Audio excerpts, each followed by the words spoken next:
I would ask 3 questions, a 3-question tag. You can answer if you like.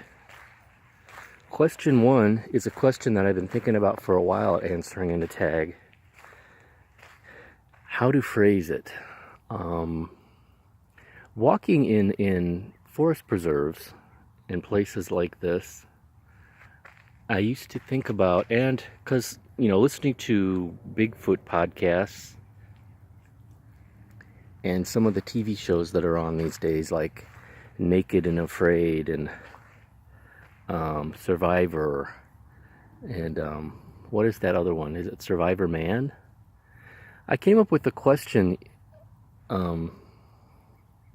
Also some of these like some of the podcasts and books that are coming out these days about people that are disappearing in our national parks and forests, and they can't be tracked and they can't be found and this and that.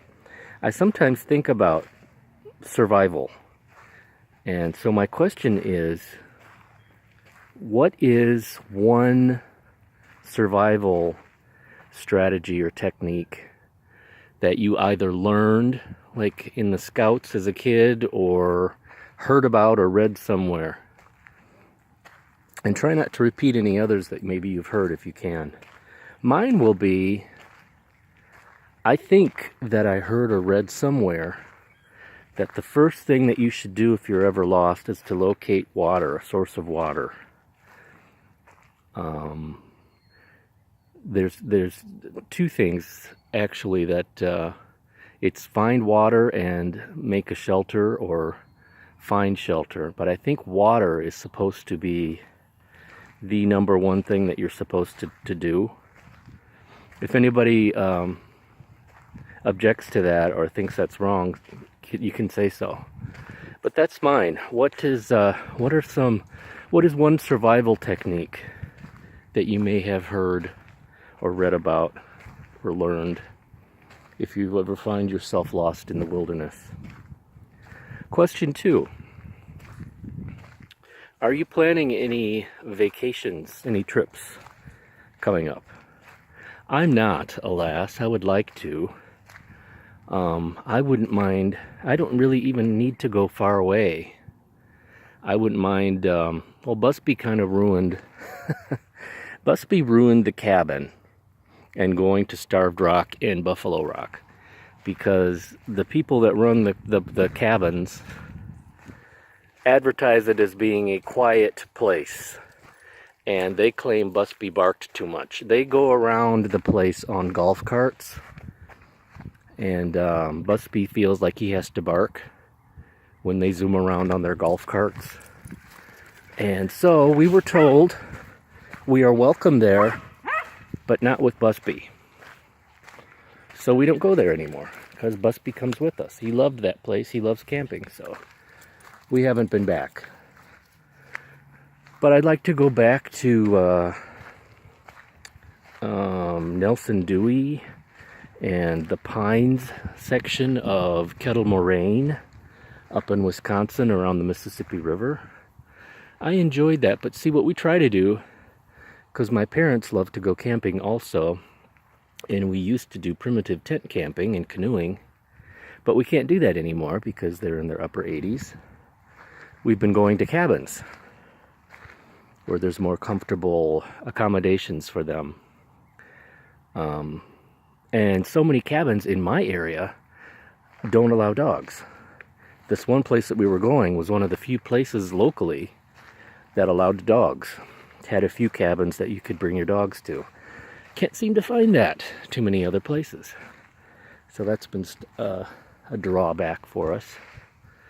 This is what Busby likes to do. He likes to just look behind us and wait for people to come up behind us.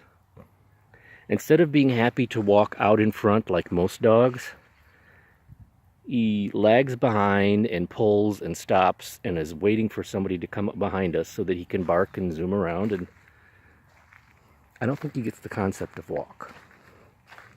Question 3. I have to remember, I might have forgotten some of my questions. I was coming up with them as I was walking along. Oh, last question.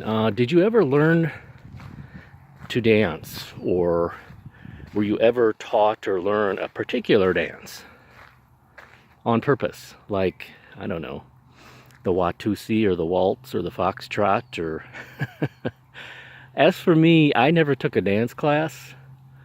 It seems like I can remember that we had like maybe one or two gym classes where they tried to do square dancing. So that might qualify as, you know, learning a dance. But that was a long time ago and only like one or two classes worth. And then, being a little kid in the 70s, I think we did the twist, because that was just an easy dance that little kids could do, and, you know, it was still around. And so those are really the only two dances that I ever learned or knew or did. So what, did you ever learn to dance, and did you ever learn a particular dance? Can you still do the dance and demonstrate it on video? That just came to my head. Okay, well, that's about it. You can answer if you want, not if you don't. The paths are getting stiffer, but here I see there's more. Yeah, it's getting smushy. We'll have to be watching where we're going, or I'll have a wet, muddy dog on my lap on the way home.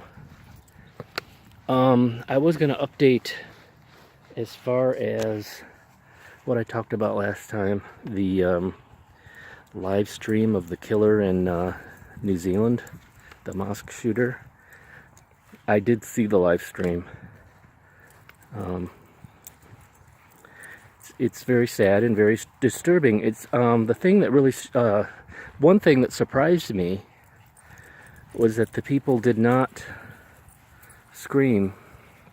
There wasn't a lot of screaming that you would think would be happening. And I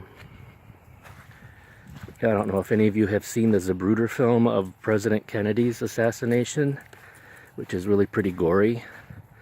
There wasn't a lot of gore to this shooting on his live stream. It was mostly people already on the ground and him repeatedly shooting them. And there wasn't a lot of... Oh, this path is getting bad. There wasn't a lot of gore, or hardly any, that I saw. Or any screaming, really. So, that was good, but you know, you're still witnessing people dying, and it's just so sad. I was very... I'm hearing now today on the news that they're banning in New Zealand now the automatic weapons that he used. That would never happen here in America. They couldn't do that. Over there, it's just so easy. She made the decision, she did it, boom, it's done. That would never happen here. Okay, I'm gonna have to walk carefully because we're getting into the smushy areas here. So answer my questions if you like. Bye.